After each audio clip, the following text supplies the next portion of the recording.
دیات بر محمد والے محمد صلوات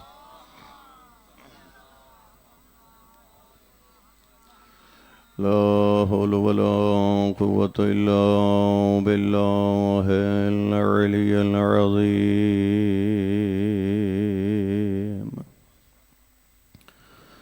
بسم الله الرحمن الرحيم الحمد لله رب العالمين والصلاة والسلام على سيد الدارين جد الحسن والحسين بلند صلوات شمس بين القمرين هادينا وهادي ثقلين شفيع ذنوبنا وطبيب قلوبنا أبي القاسم محمد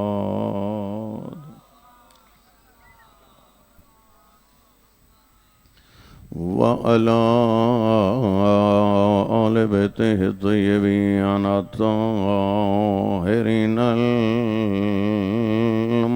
المعصومين المنتخبين المنتجبين المظلومين لا سيما على إمام زماننا الحجة ابن الحسن العسكري بلند صلوات ورحمة الله على محبيهم ولعنة الدائمة على أعدائهم أجمعين من يوم عداوتهم إلى قيام يوم الدين أما بعد فقد قال الله تبارك وتعالى في كتابه المجيد بسم الله الرحمن الرحيم قل هل يستوي الذين يعلمون والذين لا يعلمون وعن علي بن موسى الرضا عليه السلام للإمام علامات يكون عالم الناس وأتقى الناس وأورع الناس وأشجع الناس وأسخى الناس بلند صلوات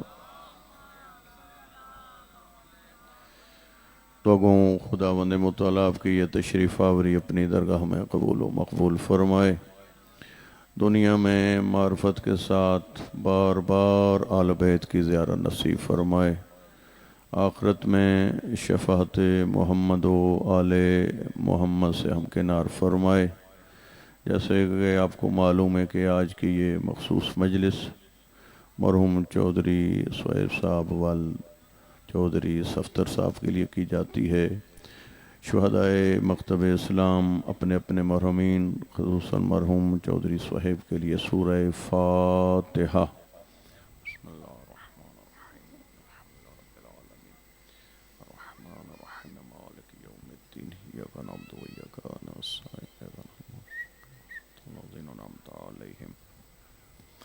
غير المغضوب عليهم ولا الضالين بسم الله الرحمن الرحيم قل هو الله الصمد لم يلد ولم يولد ولم يكن له بسم الله الرحمن الرحيم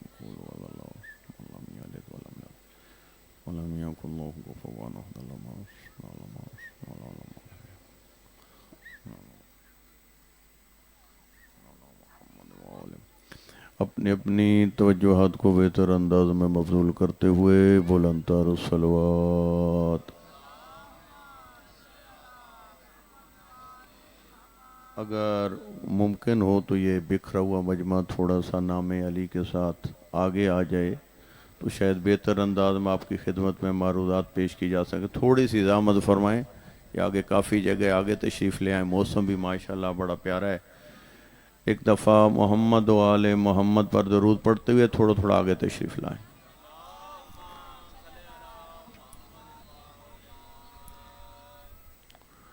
قرآن کریم توجہ تو ہے قبلہ میری طرف.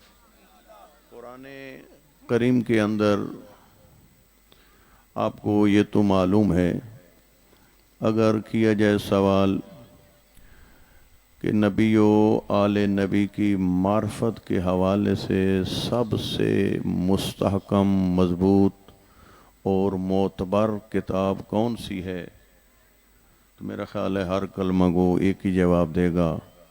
اس کتاب کا نام ہے قرآن. توجہ تو ہے میری طرف آپ کی کہ محمد و آل محمد کی معرفت کے حوالے سے اگر معتبر ترین کتاب، محکم ترین کتاب، لا ریب کتاب، بے عیب کتاب اگر ہے تو پوری امت مسلمہ کے پاس ایک ہی کتاب ہے جس کا نام ہے قرآن. اس قرآن کی ایک مختصر سی آیت میں نے سرنامہ کلام قرار دی ہے. تھوڑا سا آپ میرا ساتھ دیں گے، نعروں والا ساتھ نہیں، توجہ، تھوڑی سی توجہ فرمائیں گے. ایک پیغام بھری گفتگو آپ کے سامنے رکھنا چاہتا ہوں اور دیکھیے گا قرآن کس رنگ میں نبی و آل نبی کی عظمتیں پیش کرتا ہے. توجہ ہے قبلہ میری طرف. قرآن کریم کی آیات دو قسم کی ہیں. کتنی قسم کی ہیں جی؟ کچھ آیات وہ ہیں جن کے اندر ذات احدیت نے ایسے احکام نازل کیے جس سے پہلے کوئی ایک بات بھی نہ کسی نبی پہ آئی ہے، نہ عقل اس کے فیصلے سناتے نظر آتی ہے. اللہ نے پاک نبی پر آیت بنا کے نازل کی اور نبی نے وہ آیت ہم تک پہنچائی. امت مسلمہ کو اس مسئلے کی سمجھ آئی.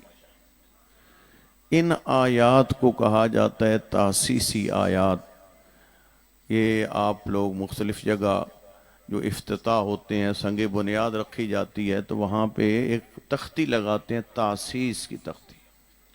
تاسیس کا مطلب ہوتا ہے بنیاد رکھنا، جبکہ پہلے نہ ہو اور اب سے اس کا وجود آیا ہے تو تحسیس ہوتی ہے. اسی طرح آیات ایسی ہیں جن میں ایسا پیغام ہوتا ہے جو پہلے پیغام نہیں آیا ہوتا. اللہ آیت نازل کر کے اس کی بنیاد رکھ رہا ہوتا ہے. تحسیسی آیات. اور کچھ آیات وہ ہیں قبلہ جو تحسیسی نہیں ہیں بلکہ تاکیدی آیات. تاکید آپ کو معلوم ہے کسی بھی فنکشن کی خوشی ہے، غمی ہے، ایک دفعہ آپ کو میسج پہنچتا ہے، پھر پیغام آیا، پھر پیغام آیا. یہ بار بار ایک دفعہ اطلاع دینے کے بعد جو بات آتی ہے اس کو کہتے ہیں تاکید. جو پہلے بات آ چکی ہے، اطلاع ہو چکی ہے، اسی پر تاکید کی جا رہی ہے، اسی پہ اصرار کیا جا رہا ہے. آیات کا ایک حصہ بھی تاسیسی نہیں ہے، تاکید ہے.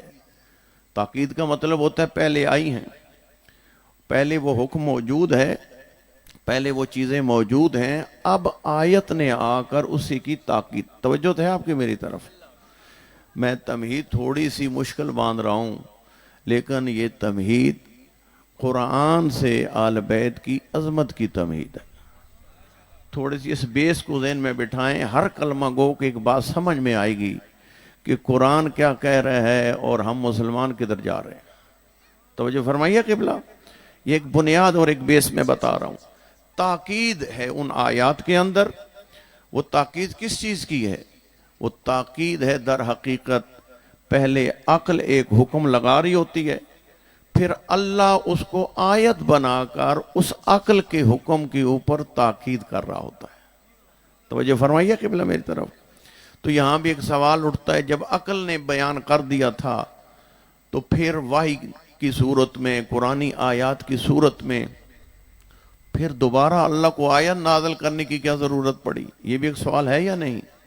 یہ ہے نا جی سوال، یہ بھی سوال ہے. اس کا جواب یہ بزرگان نے دیا، در حقیقت انسان دنیا اور دنیا پرستی میں اتنا گم ہوا کہ عقل کی آواز پہ لبیک نہ کہہ سکا، اور اللہ نے اس آیت میں اس حکم کو نازل کر کے کلمہ گو کو متوجہ کیا، عقل سے کام لے، تیری عقل پہ پردہ پڑ چکا ہے، دیکھ قرآن تجھے کیا کہہ رہا ہے اور محمد کا فرمان تجھے کیا رہنمائی کر رہا ہے. توجہ فرمائیے قبلہ. انہی آیات میں سے جن کے بارے میں پہلے عقل حکم دیتی ہے، بعد میں قرآن نے اس پہ تاکید کی ہے. ایک یہ آیت چھوٹی سی میں نے پڑھی ہے جس کو سرنامے کلام میں نے قرار دیا، جس میں ارشاد رب العزت ہوتا ہے، قل هل يستوي الذين يعلمون والذین لا یعلمون. اے میرے حبیب کہہ دیجئے، اپنی امت کو کہہ دیجئے، هل يستوي الذین یعلمون والذین لا یعلمون، کیا جاننے والے اور نہ جاننے والے برابر ہو سکتے ہیں؟ تھوڑی سی توجہ نہیں فرمائی آپ نے، تھوڑی سی توجہ فرمائیں، قرآن کا پیغام لینے کی کوشش کریں. اللہ نے یہ آیت نازل فرمائی اور نبی کو خطاب فرمایا، اپنی امت کو کہہ دے کہ کیا جاننے والے اور نہ جاننے والے برابر ہو سکتے ہیں؟ کیا عالم اور جاہل برابر ہو سکتے ہیں؟ توجہ ہے میری طرف. اور اسی انداز قرآنی کو مختلف آیات میں مختلف رنگ میں دہرایا گیا. کبھی کہا کیا جاننے والے اور نہ جاننے والے برابر ہو سکتے ہیں، کبھی فرمایا کیا روشنی اور تاریکی برابر ہو سکتی ہے، کبھی فرمایا کیا دن اور رات برابر ہو سکتے ہیں. یہ ساری باتیں ہیں در حقیقت انسان کو سمجھانے کی کہ کہاں عظمت نور اور کہاں ظلمت کی پستیاں. ذرا انسان اپنی عقل کی طرف توجہ کر، قرآنی آیات نہ بھی پڑھ، تیری عقل بھی بتاتی ہے عالم کا مقام اور ہے، جاہل کا مقام اور ہے. کوئی بات آپ کی سمجھ میں آ رہی ہے؟ عالم کا مقام اور ہے، جاہل کا مقام اور ہے.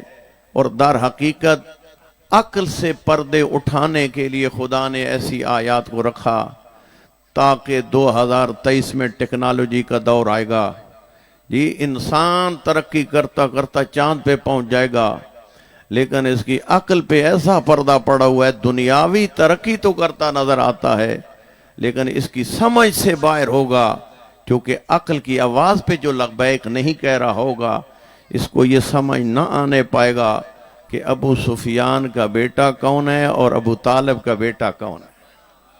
کوئی توجہ ہے میری طرف قبلہ؟ میں یہ کہتا ہوں جتنا امت محمدی فخر کرے کم ہے کہ ان کو اللہ تعالیٰ نے نبی عطا کیا، تو ایسا نبی عطا کیا جیسا نبی کسی امت کو نہیں ملا.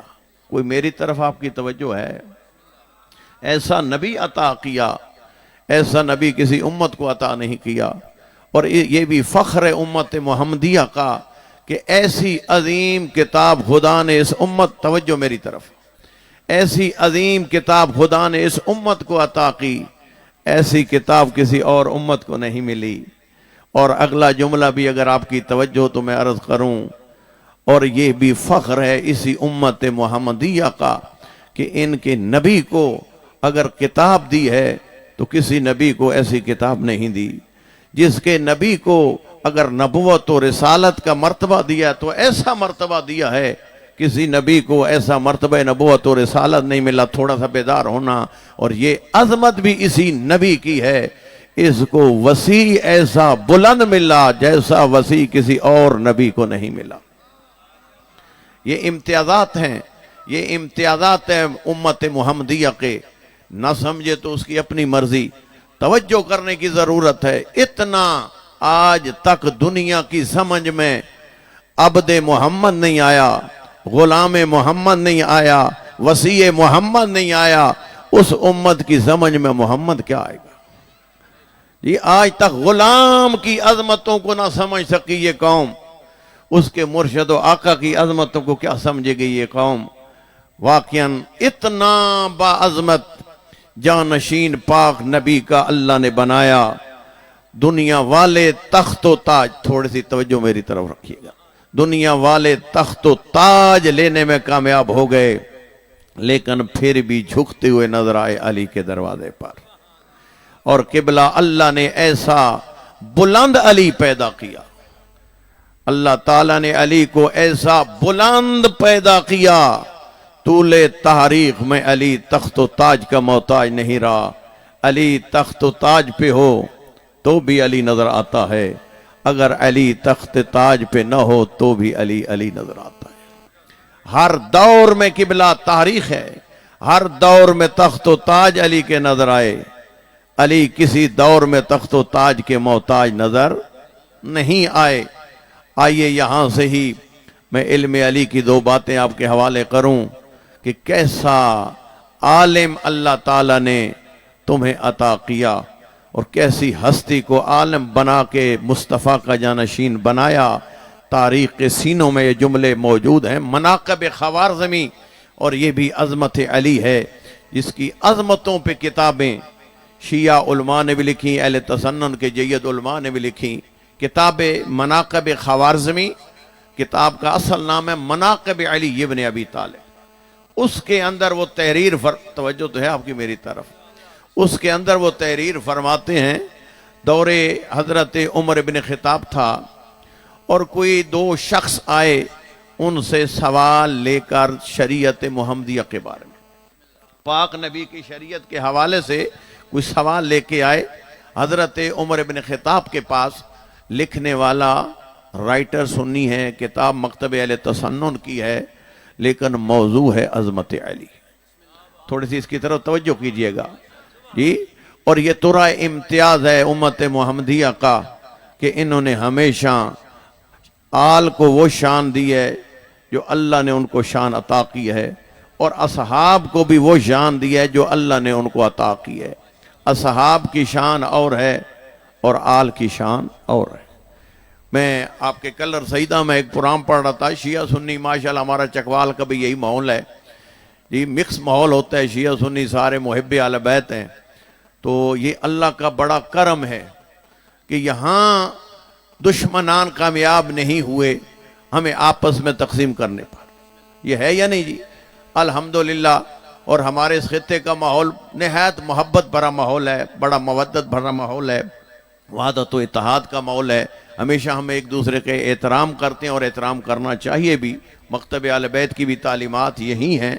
وہاں پہ میں ایک پرام پڑھا تھا، شیعہ سنی مکس مجمع تھا، مجھ سے پہلے ایک اہل تسنن عالم نے اہل تسنن کی کتب سے شان اہل بیت بڑی خوبصورت رنگ میں پیش کی، ماشاءاللہ بڑی پڑھتے ہیں آپ تو، سوشل میڈیا پہ آپ دیکھ رہے ہیں اہل تسنن علماء، حتیٰ جملہ تو انتہا کر کے دنیا سے اٹھ گئے اسحاق مدنی صاحب فیصل آباد والے۔ اگلے دن میں ان کا کلپ دیکھ رہا تھا، وہ پتہ ہے آپ کو بریلوی بھی نہیں ہے، وہ اہل حدیث تھے لیکن حق شناس تھے۔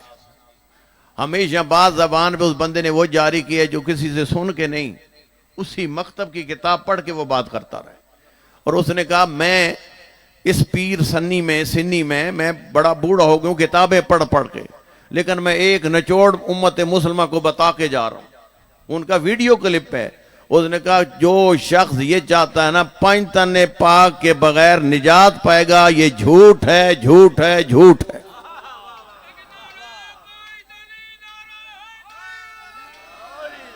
اور واقعاً حق بات، یہ کوئی ان کا جذباتی جملہ نہیں ہے، یہ اہل تسنن کی حدیث کی کتب ہوں یا شیعہ کی، یہ متفقن علیہ، حتیٰ حضرت ابو بکر رضی اللہ تعالی عنہ، ان سے میں نے روایت اہل تسنن کی کتاب میں پڑھی کہ انہوں نے ارشاد فرمایا کہ میں نے خود پاک نبی سے سنا، حضرت ابو بکر فرماتے ہیں میں نے خود پاک نبی سے سنا، کیا لا یجوز الصراط الا بجواز علی ابن ابی طالب، پل صراط سے کوئی بھی نہ گزر سکے گا، گزرے گا وہی جس کے ہاتھ میں علی کا لکھا ہوا پروانہ ہوگا۔ یہ تو ہم امت مسلمہ نے عجیب معاملہ کھڑا کر دیا ہے، اصحاب ہو گئے اہل تسنن کے، اہل ہو گئی شیعوں کی۔ اور یوں نہیں ہے خدا کے بندو، ایسی بات نہیں ہے، کوئی ایسی تقسیم نہیں ہے، یہ اس کلچر نے تقسیم کر دی ہے۔ ورنہ وہاں اہل تسنن کے عالم نے ایک جملہ فرمایا، اس نے کہا جی ہم آل کو بھی مانتے ہیں، کلر سجدہ میں آل کو بھی مانتے ہیں، اصحاب کو بھی مانتے ہیں۔ اور اگلا جملہ انہوں نے کہا، ذرا توجہ فرمائیں، ماشاءاللہ شیعہ سنی سارے یقیناً یہاں مکس بیٹھے ہو گئے۔ اس سنی عالم نے جملہ فرمایا، اس نے کہا جی بے شک ہم مانتے دونوں کو ہیں، اصحاب کو بھی آل کو بھی، لیکن ایک جملہ انہوں نے کہا جی آل ہیں گھر والے اور اصحاب ہیں در والے۔ یہ تعبیر عربی کی تعبیر نہیں ہے، یہ آپ کے کلچر کی تعبیر ہے۔ در والے کون ہوتے ہیں اور گھر والے کون ہوتے ہیں، اس تعبیر کو سمجھو۔ اوپر سے میری باری، اور ساتھ انہوں نے ایک بزرگواری فرما دی، اور اسی سے تو مسائل کھڑے ہوتے ہیں۔ ساتھ کہا جی کہ ہمارے شیعہ بھائی، میں یوں ہی لباس پہن کے بیٹھا تھا، کہا جی یہ شیعہ بھائی فقط آل کو مانتے ہیں۔ یہ جملہ کہہ دیا، میرے لیے ضروری تھا پھر ترجمانی کرنا۔ میں آیا، میں نے جو وعد و نصیحت محمد و آل محمد کے فرامین وہاں پڑھنے تھے، موت و حیات پہ چند فرامین میں نے پڑھے۔ پڑھنے کے بعد میں اسی نقطے پہ پہنچا، میں نے کہا میرے عزیز نے بڑا خوبصورت مکتب اہل تسنن پیش کیا ہے، اور فرمایا ہے ہم اصحاب کو بھی مانتے ہیں اور آل کو بھی۔ آپ کی توجہ نہیں ہوئی، کیا فرمایا؟ ہمارے اہل تسنن بھائی کہتے ہیں ہم اصحاب کو بھی مانتے ہیں آل کو بھی، پہلے اصحاب پھر آل۔ میں نے کہا جی ہمارے بارے میں انہوں نے یہ فرما دیا شیعہ فقط آل کو مانتے ہیں، یہ بات درست نہیں ہے، کیونکہ میں یہاں ذمہ دار بندہ بیٹھا ہوں۔ ان کو چاہیے تھا اپنا نقطہ پیش کرتے، کہتے جی شیعہ کیا کہتے ہیں یہ خود بیان کریں گے، حق تو یہ ہے نا جی۔ اب ایک اہل تسنن عالم بیٹھو، میں کہوں جی یہ مانتے ہیں یہ مانتے ہیں، مجھے تو اپنا مکتب پیش کرنا چاہیے، اور کہنا چاہیے یہ کس کو مانتے ہیں یہ خود بتائیں گے، کس رنگ میں مانتے ہیں یہ خود بتائیں گے۔ بہرحال انہوں نے فرمایا، میں نے کہا جی سن لیجئے کسی کو اشتباہ نہ ہو، فقط فرق ہے ترتیب کا، فقط فرق ہے ترتیب کا۔ انہوں نے فرمایا ہم اصحاب کو مانتے ہیں آل کو، مکتب اہل بیت آل کو مانتا ہے پھر اصحاب کو مانتا ہے، بس یہی فرق ہے۔ پتہ نہیں آپ کو سمجھ آئی ہے یا بات نہیں۔ ہم آل کو مانتے ہیں، اصحاب کو مانتے ہیں، وہ بھی اپنی مرضی سے نہیں مانتے، اس لیے کہ پاک نبی فرما کے گئے ہیں، شیعہ سنی حدیث موجود ہے، انی تارکم فیکم الثقلین کتاب اللہ و عطرتی، اے میری امت میں تمہارے درمیان دو چیزیں چھوڑ کے جا رہا ہوں، ایک قرآن چھوڑ کے جا رہا ہوں، ایک اپنی عطرت چھوڑ کے جا رہا ہوں، اور جب تک ان دونوں سے متمسک رہو گے کبھی بھی گمراہ نہ ہونے پاؤ گے۔ میں نے کہا جی انہوں نے اگلا جملہ فرمایا ہے کہ ہم اصحاب کو در والا مانتے ہیں اور آل کو گھر والا۔ آپ کی توجہ تو ہے میری طرف، اصحاب کو در والا اور آل کو گھر والا۔ میں نے کہا یہ ہے مذہب اہل تسنن، اس سے آگے مذہب اہل بیت شروع ہوتا ہے، اور وہ کیا ہے؟ میں نے کہا اگر گھر والے کو گھر میں رکھا جائے، در والے کو در پہ رکھا جائے تو اسے مکتب اہل بیت کہتے ہیں جی، تاکہ در والا گھر میں نہ آنے پائے، گھر والا در پہ نہ جانا پائے، اسی کو مکتب اہل بیت کہتے ہیں۔ اس کا دوسری تعبیر ہے ہر چیز کو اپنے مقام پہ رکھا جائے جی۔ ہم تو اس چیز کے کہہ لیں سب سے پہلی ذات اللہ کی ذات ہے، دوسری ذات پاک محمد کی ذات ہے، تیسرے مرتبے میں آل محمد ہیں یعنی پینتن پاک کی ذات ہے، اور اس کے بعد مرتبہ آتا ہے امہات کا اور اصحاب کا۔ یہ ہماری ترتیب ہے، اصحاب کو مانتے ہیں لیکن اس ترتیب کے ساتھ مانتے ہیں۔ توجہ ہے میری طرف قبلہ؟ تو ابن خطاب کا دور تھا، تو وہ جو تحریر فرماتے ہیں آئے، اور سوال آ کے شریعت محمدیہ کے، توجہ تھے آپ کی میری طرف، شریعت محمدیہ کے بارے میں سوال کیا گیا۔ صاحب خطاب لکھتے ہیں کہ جناب ابن خطاب کو اس مسئلے کا جواب نہیں آتا تھا۔ دو ٹوک بات لکھی ہوئی ہے، اور یہ کوئی انہونی بات نہیں ہے، ابھی آگے دو چار جملے بھی پیش کرتا ہوں جی، کہ ان کو مسئلے کا جواب نہیں آتا تھا۔ کوئی مسئلہ اتنا اہم تھا کہ جناب ابن خطاب، ظہری خلافت کا دوسری خلافت کا دور ہے، مسند چھوڑی، ساتھ دو افراد کو لیا، لیکن اگر آپ دائیں بائیں توجہ کریں گے روایت تو آگے نہیں بڑھ سکتی جی۔ تھوڑی سی توجہ کیجئے، آپ کا کیا خیال ہے؟ مسند چھوڑ کے ان دو افراد کو لے کر ابن خطاب پھر کس کے دروازے پہ گئے؟ کوئی توجہ ہے میری طرف؟ جی میں تو یہی کہتا ہوں یہ اس ہستی کے دروازے پہ لے کے گئے جس ہستی کے دروازے سے کبھی سائل بغیر جواب کے پلٹا نہ تھا۔ قبلہ آئے اور آ کے دق الباب دیا ابن خطاب نے، اندر سے کنیز آئی، پوچھا کہ کہاں ہے میرے مولا؟ کوئی لفظ سمجھ آیا ہے؟ ابن خطاب کیا فرماتے ہیں؟ کہاں ہے میرے مولا؟ پریشان نہیں ہونا، مولا فقط شیعہ نہیں کہتے، ہر صحابی کہتا تھا اور پاک نبی کی سنت پر عمل کرتے ہوئے کہتا تھا۔ اور اسی لیے ایک اہل تسنن کے ذمہ دار رائٹر نے لکھا، اعلان غدیر کے بعد بزم اصحاب میں فقط ایک ذات تھی جس کو اصحاب مولا کہہ کے پکارتے تھے، وہ اور کوئی ذات نہیں تھی، وہ فقط علی کی ذات تھی جی۔ اور حضرت ابن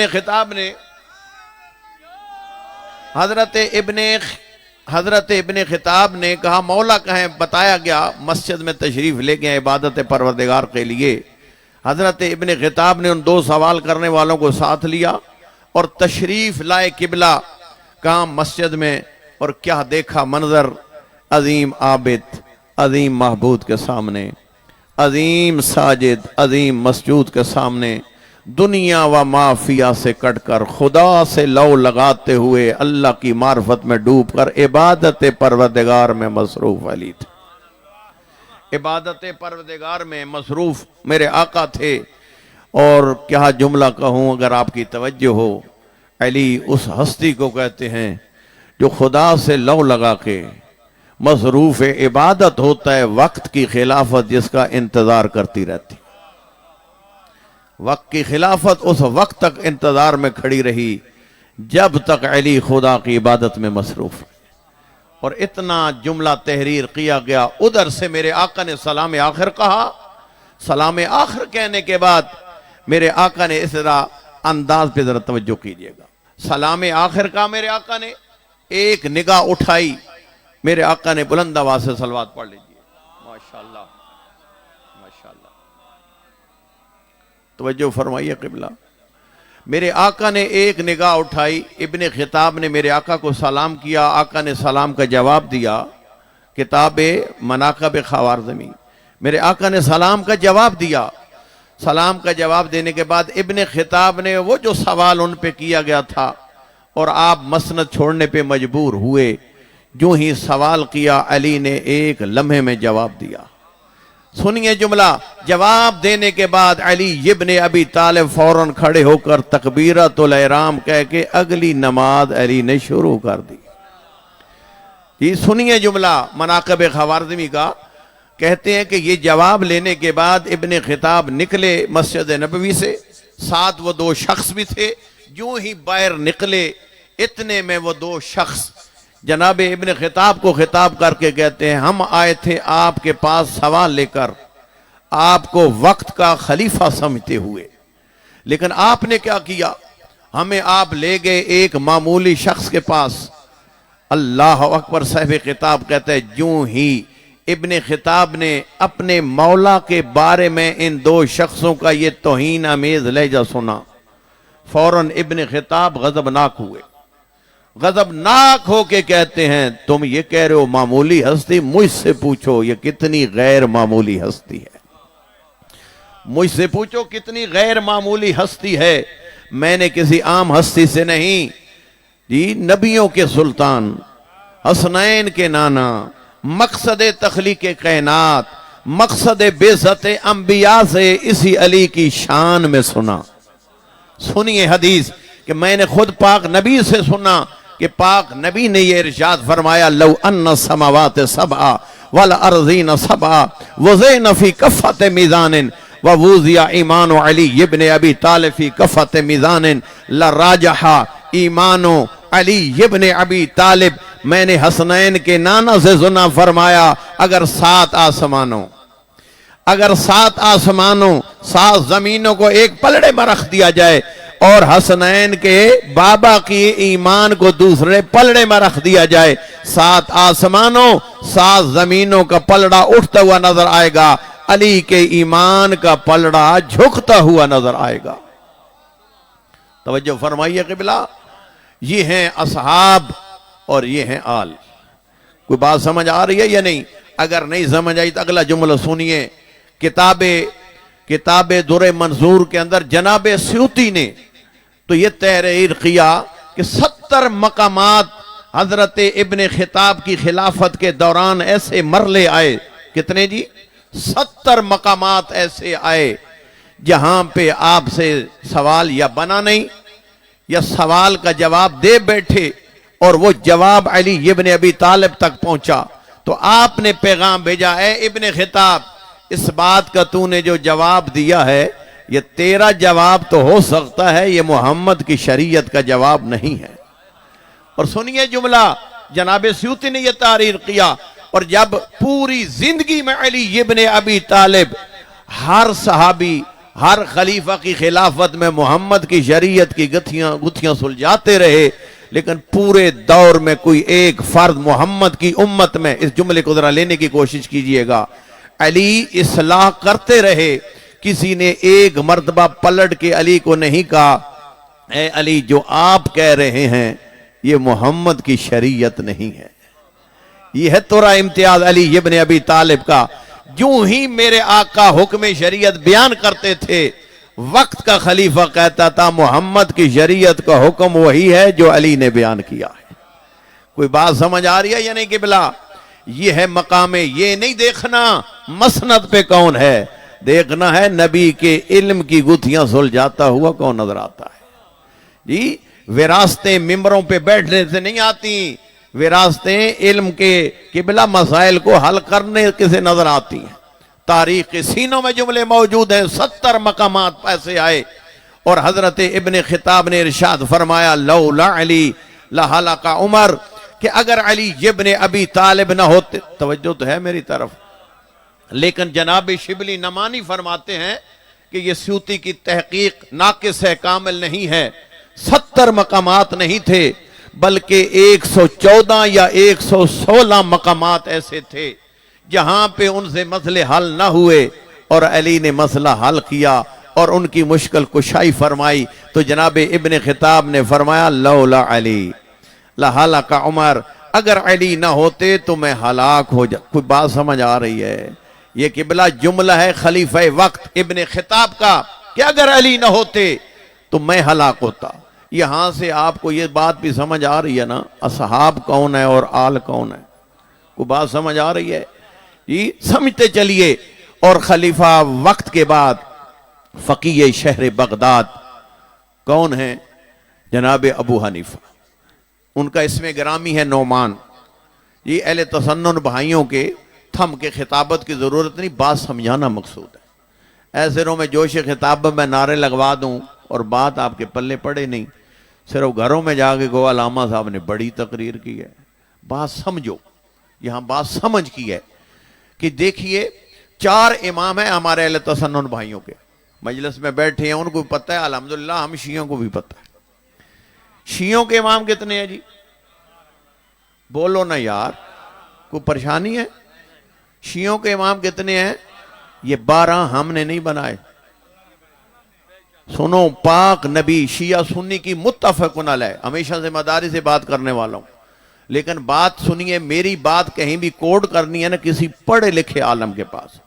یہ پیش نمازوں کی سطح کی باتیں نہیں ہیں، کسی پڑھے لکھے عالم کے پاس لے جانا. خلفائے راشدین کی تعبیر ہمارے اہل تسنن بھائیوں کے ہاں چلتی ہے نا جی.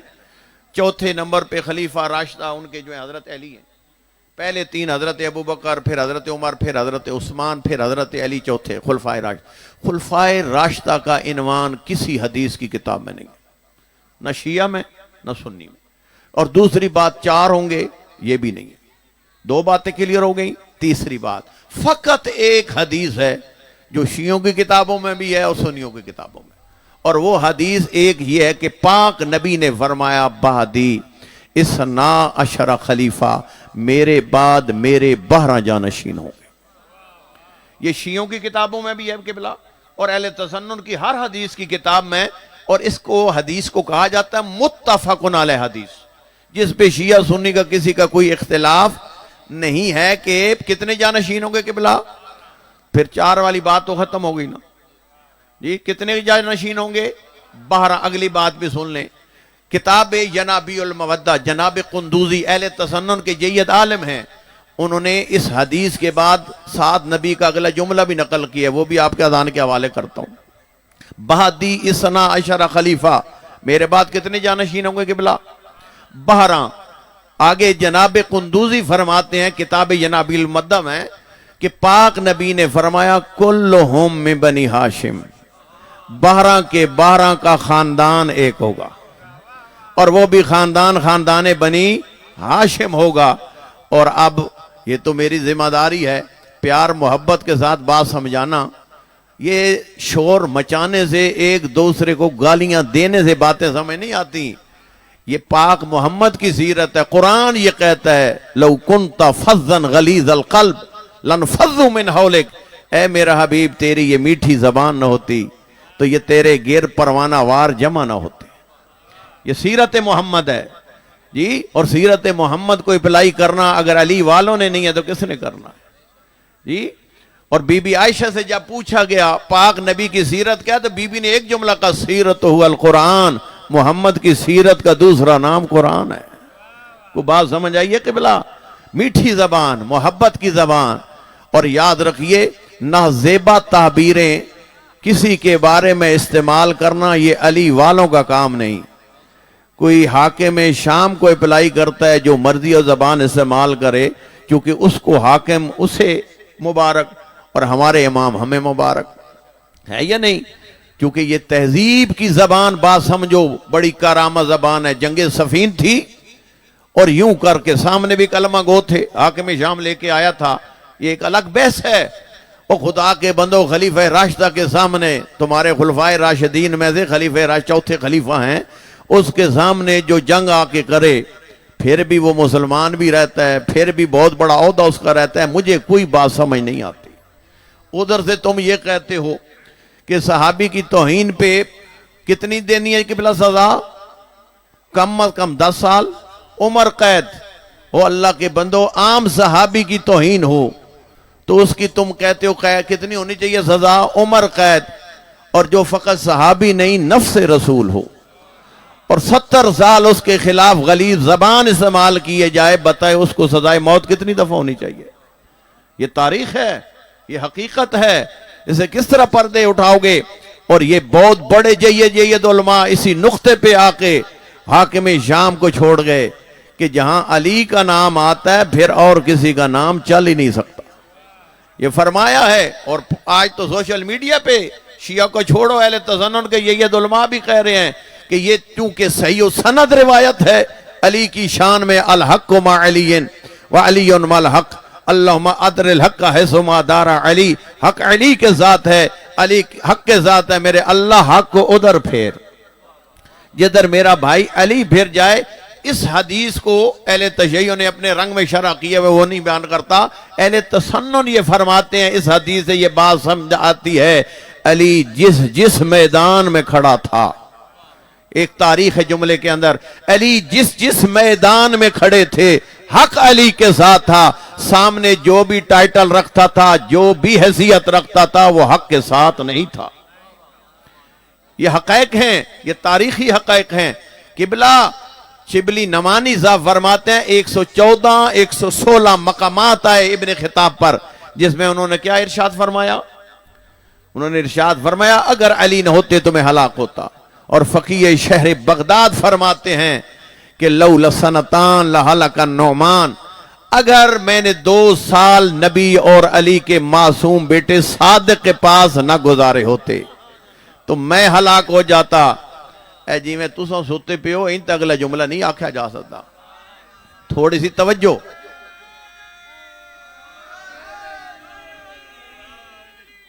چکوال کی زمین کا دوسرا نام ہے زمین ولایت، اور مجھے تو کوئی بات سمجھ نہیں آ رہی، پتہ نہیں میں آپ کے مزاج کے خلاف پڑھ رہا ہوں یا وہ ٹہنی سے ٹہنی پہ جانا تو مجھے آتا نہیں۔ بات مستند کرنی چاہیے، ذمہ داری کی بات، مکتب کا ذمہ دار نہ ہو، کم از کم اپنی بات کے انسان کو ذمہ دار ہونا چاہیے، ہے یعنی قبلہ۔ سنیے فقیہ شہر بغداد جی، وہ کون ہے؟ امام ابو حنیفہ۔ امام ابو حنیفہ فقہ اہل تسنن کے 4 امام، اور موسٹ سینئر کا نام ہے جناب ابو حنیفہ، اور ان کے بعد امام مالک، ان کے بعد امام شافعی، ان کے بعد امام احمد بن حنبل۔ یہ لفظ آپ نے سنے ہیں، یہ شیعوں نے بھی سنے ہوئے ہیں، یہ اہل تسنن کے، لیکن الحمدللہ شیعوں کو بھی پتہ ہے 4 فقہ امام ہے نا جی قبلہ۔ ایک فرق آپ کو پتہ ہونا چاہیے، جو شیعہ بیٹھے ان کو بھی اور جو سنی ہیں ان کو بھی۔ ایک دفعہ شیعہ کہتا ہے امام، ایک دفعہ میرے اہل تسنن بھائی کہتے ہیں امام۔ یہ لفظ امام میں بڑا فرق ہے، اس بات کو سمجھو۔ اہل تسنن جس کو امام کہتے ہیں، درست اس مقام اور مرتبے کا نام شیعوں میں مجتہد جامع شرائط فقیہ ہے۔ شیعہ اسے امام نہیں کہتا جی، اس کو کیا کہتے ہیں ہم؟ مجتہد۔ جو مرتبہ، جو شرائط شیعوں کے نزدیک مجتہد کی ہیں، وہ میرے اہل تسنن بھائیوں کے نزدیک امام کی۔ گل سمجھ آئیے سونے؟ میں نے بڑے دھیمے سے رنگ میں بات کی ہے، پتہ نہیں کتنے لوگوں نے بات لی ہے۔ جو مرتبہ مجتہد کا ہے اہل تسنن بھائیوں کے ہاں، وہ مرتبہ امام کا ہے۔ اگلی بات بھی کروں، پتہ نہیں آپ کو میں سے کتنی لوگ سمجھیں گے۔ یہ 4 مجتہد اہل تسنن کی دنیا میں یہ اٹھ گئے ہیں۔ 4 مجتہد، بسم اللہ، 4 مجتہد میرے اہل تسنن بھائیوں کی دنیا سے اٹھ چکے ہیں، ہے نا جی؟ اور اس جملے کو ذرا سمجھیے گا، اہل تسنن مردہ کی تقلید کے قائل ہیں، اور فقط اسلام کے اندر ایک مکتب ہے جو فقط زندہ کی تقلید کا حکم دیتا ہے۔ آج بھی نجف اور قم بھرا ہوا ہے مراجع اور مجتہدین سے، وہ فقط ایک قوم ہے جس کا آج تک دروازہ اجتہاد کھلا ہوا ہے۔ ہر مسلک کا دروازہ اجتہاد بند ہو چکا ہے، اور دروازہ اجتہاد بند اس لیے ہوا ہے علی کا دروازہ جو چھوڑ دیا ہے جی۔ علی کا انا مدینۃ العلم والی بابھا، جی نبی کا علم لینا تھا تو دروازے سے لینا تھا۔ جب علی کا دروازہ انسان چھوڑتا ہے تو پھر اجتہاد کے دروازے خود بخود بند ہو جاتے ہیں۔ ایک دروازہ ہے جو آج بھی کھلا ہے، وہ شیعوں کا ہے۔ توجہ فرمائی ہے، یہ لفظ امام کا فرق بتانا چاہتا تھا۔ اہل تسنن کے ہاں امام جس کو کہا جاتا ہے مکتب اہل بیت، اسے مجتہد کہتی ہے۔ تو اگلا جملہ بھی کہہ دوں، شیعہ امام کس کو کہتا ہے؟ شیعہ امام اس کو کہتا ہے، سب سے پہلی شرط یہ ہے کہ وہ معصوم ہو، دوسری شرط یہ علم لدنی کا مالک ہو۔ پتہ نہیں کیا آپ سمجھ رہے ہیں؟ علم لدنی اسے کہتے ہیں جو اس دنیا میں آ کے عالم نہیں بنتا بلکہ پیدا ہی عالم ہوتا ہے۔ شیعہ اسے کہتے ہیں۔ اور اشجع الناس، یہ میں نے سرنامہ کلام میں جو حدیث پڑھی امام رضا کی، میرے آقا نے فرمایا للامام علامات، امام کی کئی نشانیاں ہیں، ان میں پہلی نشانی فرمائی عالم الناس، امام وہ ہوتا ہے جو دنیا میں سب سے بڑا عالم جی۔ اور اصول کافی میں میرے صادق امام فرماتے ہیں، اگر کوئی کرے دعویٰ حجت خدا ہونے کا اور اس سے کیا جائے سوال اور اس کے جواب میں کہے لست ادری، مجھے سوال کا جواب نہیں آتا، تو وہ سب کچھ ہو سکتا ہے، وہ حجت خدا کو گال سمجھ آئی ہے۔ تو جو ہستی 116 مقامات پہ گئے، اگر علی نہ ہوتے تو میں ہلاک ہو جاتا، اس مطلب ہے منصب امامت اور بات ہے، درجہ اجتہاد پہ ہونا اور بات جی۔ اور فقیہ شہر بغداد گئے، میں نے 2 سال نبی اور علی کے بیٹے کے پاس نہ گزارے تو میں ہلاک ہوتا۔ دو جملے آپ جید علماء سے بہت سن چکے ہیں، کیونکہ میرا جو مجھے جانتے ہیں، میرا تعلق مجلسوں سے کم ہے، پڑھنے پڑھانے سے زیادہ ہے۔ میں حدیثیں کم پڑھتا ہوں، حدیثیں سمجھانے کا مجھے بڑا ہنر آتا ہے۔ یہ حدیثیں آپ نے بڑی سنی، میں چاہتا ہوں شیعہ ہیں یا سنی، تھوڑا سا غور کریں، میں یہ دونوں جملے سنانا چاہتا ہوں اور سمجھانا چاہتا ہوں۔ لیکن ہمیں جو درس خارج میں بات پڑھائی گئی ہے نا، ایک حدیث پکڑ کے پیچھے نتیجے نہیں لینے ہوتے، بات کو بات سے جوڑنا ہوتا ہے۔ اور دیکھیں اب جڑتی کس طرح ہے۔ ادھر سے جملہ خلیفہ وقت کا، اگر علی نہ ہوتے تو میں ہلاک ہوتا۔ ادھر فقیہ شہر بغداد کہتا ہے 2 سال میں نے نبی اور علی کے بیٹے کے پاس نہ گزارے ہوتے تو میں ہلاک ہوتا۔ یہ 2 جو جملے سمجھ آئے ہیں، ان کو جوڑنے کے بعد نتیجہ یہ سامنے آتا ہے، فقیہ شہر بغداد کا جملہ جوڑ رہا ہوں خلیفہ وقت کے جملے کے ساتھ، اور نتیجہ یہ آ رہا ہے اگر میں علی نہ ہوتے تو میں ہلاک ہوتا، اور اگر میں نے 2 سال نبی اور علی کے معصوم بیٹے کے پاس نہ گزارے ہوتے تو میں ہلاک ہوتا۔ ان 2 جملوں کا نتیجہ قبلہ یہ سامنے آتا ہے کہ خلیفہ وقت اور فقیہ شہر بغداد کی بات کہ نبی کے دنیا سے اٹھ جانے کے بعد تھوڑا سا بیدار ہونا، نبی کے دنیا سے اٹھ جانے کے بعد محمد کی امت میں 2 سلسلے چلے ہیں، ایک ہلاک ہونے والوں کا سلسلہ اور ایک ہلاکتوں سے بچانے والوں کا سلسلہ۔ اب یہ فیصلہ مسلمان نے کرنا ہے، ہلاک ہونے والوں سے متمسک ہونا ہے یا ہلاکتوں سے بچانے والوں سے متمسک ہونا ہے۔ مجھے نہیں معلوم وارثان جنت کے دروازے پہ جھکنا ہے یا ان کے دروازے پہ جھکنا ہے خود جو جنت کی بھیک آل بیت سے مانگتے نظر آئیں گے۔ مجھے نہیں پتا، یہ فیصلہ عقل کا ہے، یہ فیصلہ شعور کا ہے۔ یہ باتیں معذرت کے ساتھ ہم یہ لفظ کہہ کے گزر جاتے ہیں، نصیب کی بات او اللہ کے بندو، نصیب بھی بنتے ہیں انسان کے، مقدر بھی۔ یہ بڑی علمی گفتگو ہے، تقدیر انسان کے ہاتھ میں، مت لفظ تقدیر کہہ کے یہ کہہ دیا کرو۔ کیا آپ کو آگاہی اور آشنائی نہیں ہے؟ کیا آپ کو علی اور غیر علی میں فرق نظر نہیں آتا؟ کیا آپ کو محمد و آل محمد کی آل اور دوسرے اصحاب میں فرق نظر نہیں آتا؟ او خدا کے بندو، ہر صحابی کو جب تک علی کا پروانہ ملے گا نہیں جنت میں جائے گا نہیں۔ اور پاک نبی نے یہ بھی متفق علیہ حدیث ہے فرمایا، یا علی انت قسیم النار والجنہ، اے علی تو ہے جنت اور جہنم کو تقسیم کرنے والا۔ ایک شخص آیا میرے صادق امام کے پاس، آ کے کہتا ہے مجھے آپ کے جد محمد مصطفیٰ کی یہ حدیث سمجھ میں نہیں آئی جو آپ کے جد علی کی شان میں کہی ہے، اے علی تو ہے جنت اور جہنم کو تقسیم کرنے والا۔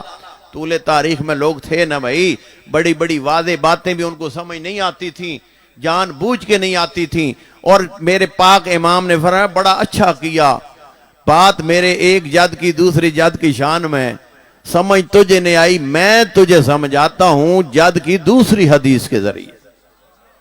جی یہ تجھے سمجھ نہیں آئی نا کہ میرے جد نے فرمایا یا علی انت قسیم النار والجنہ، تو ہے جنت اور جہنم کو تقسیم کرنے والا۔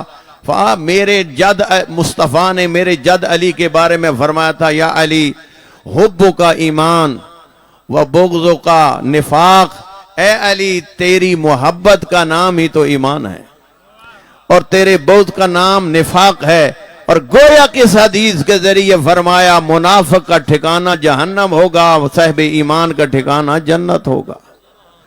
سوانوی کو حدیث سمجھ آئی ہے یا کوئی نہ؟ بات سمجھ آئی ہے؟ یہ ہے معیارات، ان باتوں کو سمجھنا ہوگا۔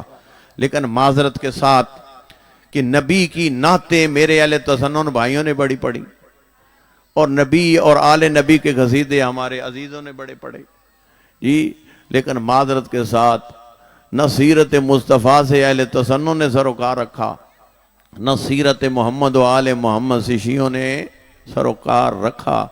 ایک ہوتا ہے من پسند عاشق محمد و آل محمد، اور ایک ہے آل بیت پسند عاشق محمد و آل محمد۔ پریشان تو نہیں ہو گئے؟ کوئی ایک اد میسج کا جملہ بھی ہونا چاہیے نا جی۔ میرا تو نقطہ نظر یہ ہے، فضائل آل بیت ایک بہترین ایسا نسخہ ہے جو پیغام آل بیت مومنوں کے دلوں میں گھر کر دیتا جی، اگر توجہ ہو تو۔ اور اللہ کے بندو، یہ علم کی باتیں اتنی میں نے آپ کو سنائیں، اور آل محمد کے علم کی، کہ طول تاریخ میں ہر دور کا امام معصوم محمد مصطفیٰ کے علم کا آئینہ دار نظر آیا ہے یا نہیں قبلہ؟ تو ہم نے اس علم سے کتنا سروکار رکھا، یا ہم نے نعرے لگا لیے تو سمجھا یہ کافی ہے؟ بے شک نام علی عبادت ہے، لیکن اسے آگے بھی بڑھنا ہے یا نہیں جی؟ نام علی کے آگے کوئی کام علی بھی ہے، کوئی اقدام علی بھی ہے۔ آئیے علم کے حوالے سے ایک نسخہ دوں، عزیز کو زیادہ انتظار نہ کہوں۔ تیرا میرا صادق امام کیا حسین جملہ ارشاد فرماتا ہے، العلم رأس الخیر کلے والجہل رأس الشر کلے۔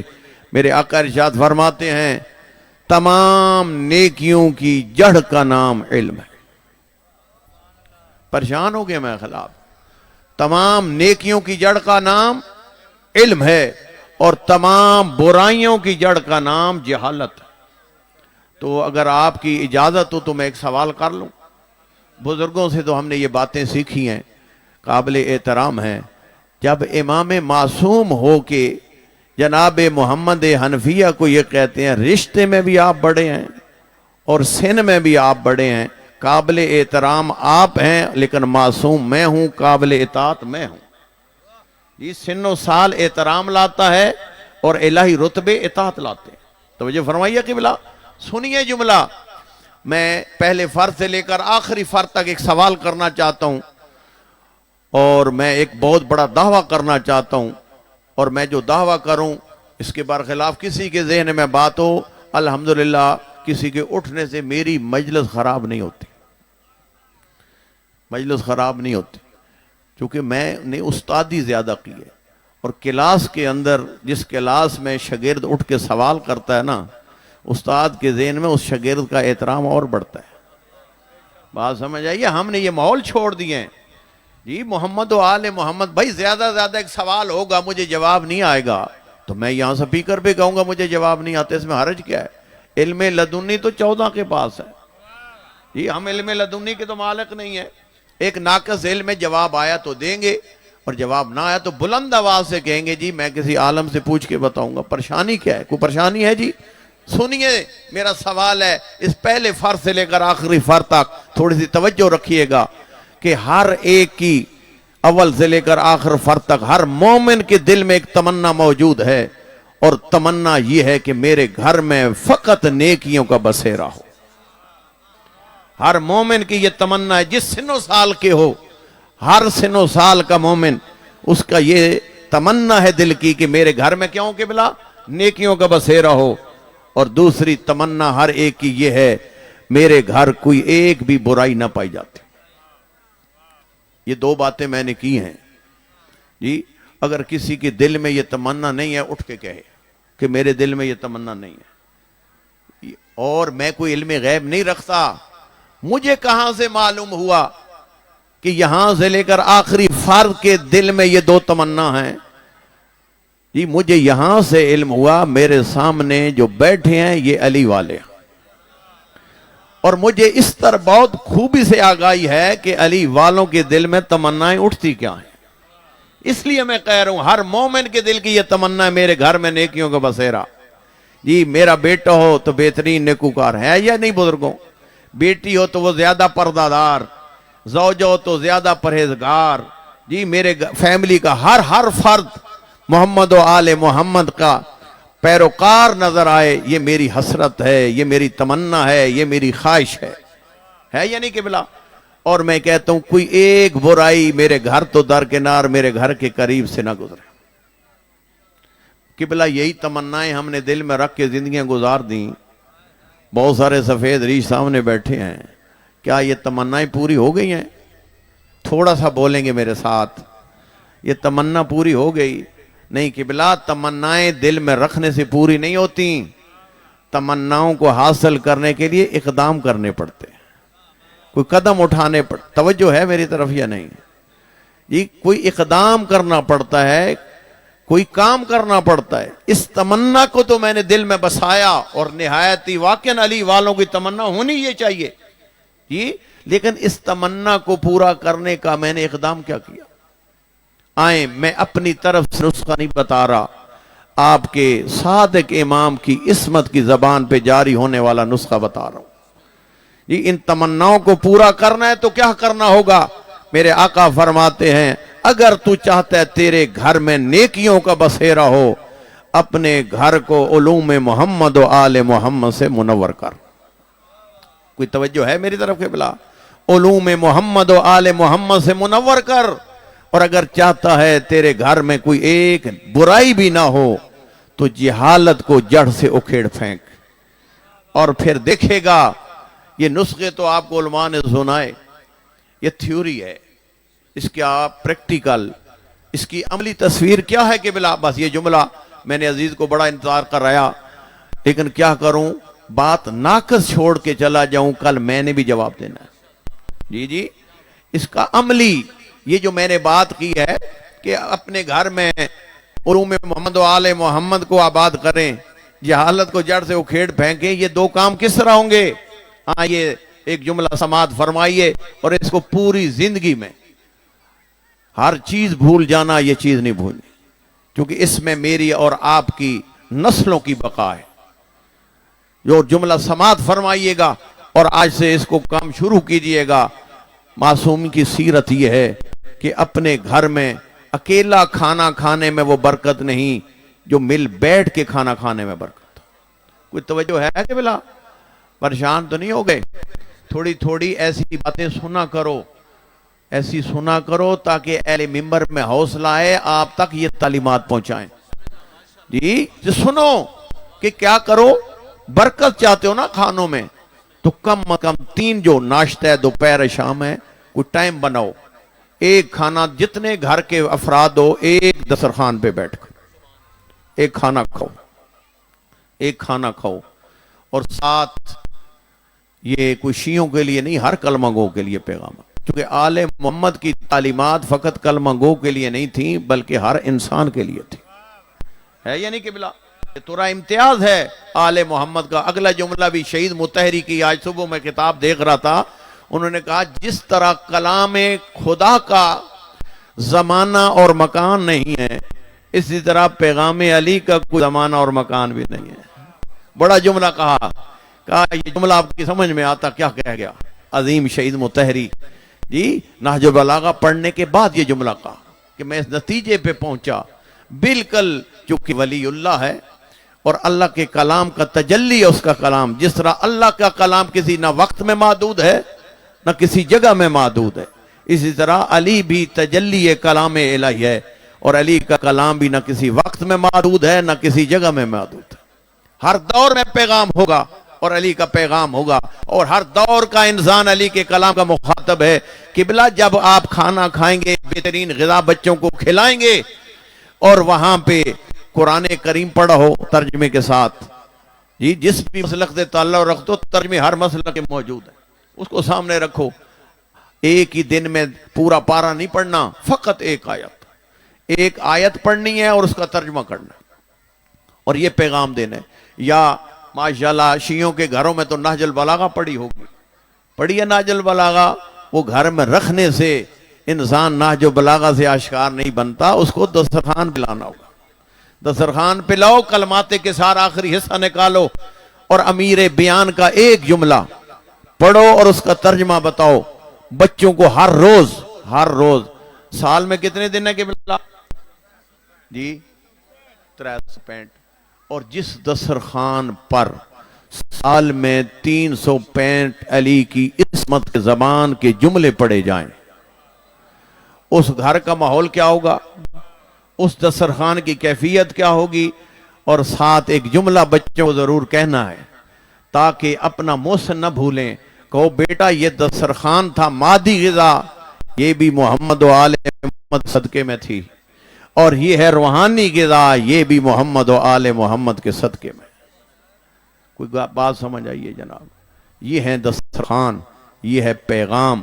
یہ کام شروع کرو گے اور اگلی 2 ربیع الاول کی اس مجلس میں پھر مجھے بتانا گھر کا ماحول تبدیل ہوتا ہے یا نہیں۔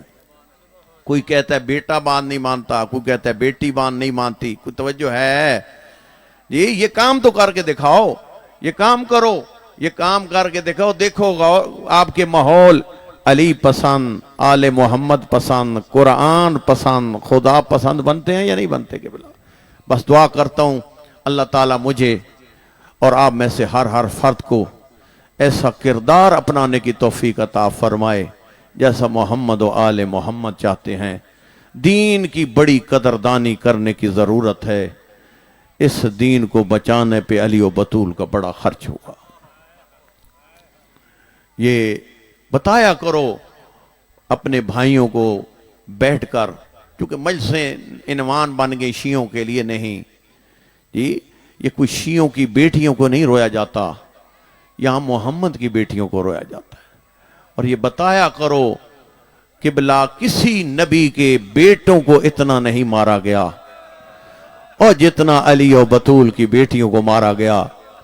میں جملے بڑے ذمہ داری کے کہنے کا عادی ہوں۔ یہ 40 کی مجلس میرے استاد بزرگوار آیت اللہ وحید خراسانی کم میں یوں ہی ہم ہزاروں کی تعداد میں شاگرد بیٹھے تھے، عظیم مرجع فرما رہے تھے، میں نجف تھا کم میں، انہوں نے جملہ فرمایا معصومہ کم کے دربار میں کہ میں نجف تھا، فرمایا کئی سو مجتہد نیچے بیٹھے تھے، ایک مجتہد مجلس پڑھ رہا تھا شہر نجف میں، مجلس پڑھتے پڑھتے وحد و نصیحت اس مجتہد نے کیا، سر سے امامہ اتار کے پہلا ربط مصائب کا جملہ کہا، اپنی اپنی خیرات لینی ہے تو توجہ میری طرف رکھنا، اور پہلا جملہ کہا علی کی بڑی بیٹی آئی ابن زیاد کے دربار میں، علی کی بڑی بیٹی آئی ابن زیاد کے دربار میں۔ آیت اللہ وحید کہہ رہے تھے مجتہد آگے سے مصائب پڑھنے لگا تو مرحوم نائنی جو آغا خوئی کے بھی استاد تھے انہوں نے سر سے امامہ اتارا اور رکھ کے کہا ممبر سے نیچے اترا، آگے مصائب پڑھنے کی ضرورت نہیں، یہ سوچو تو تھی زینب تھی کون، اور پہچانو تو صحیح جس کی ماں کا جنازہ رات کی تاریکیوں میں اٹھا، ذرا توجہ تو کرو، اور جو نانا کے روضے پہ رات کی تاریکیوں میں جاتی تھی، اور اللہ کے بندو ظلم کی انتہا آئی، یہ کن بازاروں درباروں میں لائے، میں نے تو عجیب مقتل کے جملے پڑھے، اور یقین کرے آغا وحید کے یہ جملے سننے کے بعد مجھے کئی ایک شام کے دربار کی روایتیں سمجھ میں آئی، وہ جملہ میں نے بہت جید علماء سے سنا، کتابوں میں پڑھا، بازار شام کا کوئی ایسا ماحول تھا نا، نہ معلوم سید سجاد بھوپیوں کی عظمت کی طرح متوجہ ہوا، اور سید سجاد کی آنکھوں نے کیا منظر دیکھے، اتنے میں حسبی اللہ پڑھ کے کہتا تھا لیت امی لم تلدنی، کاش میری ماں نے مجھے نہ جنا ہوتا، اور میں یہ قیامت کے منظر نہ دیکھتا۔ اگلے دن میں مقتل میں ایک جملہ 40 کی مجلس کے حوالے سے دیکھ رہا تھا، جہاں پہ سید سجاد نے یہ جملہ کہا نا، وہاں پہ دوسرا جملہ مقتل کا سنو، بی بی زینب کی بازار شام میں مسلسل نگاہ حسین کے سر پہ تھی، کوئی ایسا قیامت کا منظر آیا، بی بی نے دیکھا حسین کی آنکھیں بند ہو گئی ہیں، وہاں پہ علی کی بیٹی بے بس ہو کے روئی، رو کے کہتی ہے حسین تو قتل ہوتا رہا، میں تلے زینبیہ پہ دیکھتی رہی، او میری ماں جایا اب آنکھیں بند نہ کر، دیکھ میرے قاتلوں سے بازار بھرا ہے۔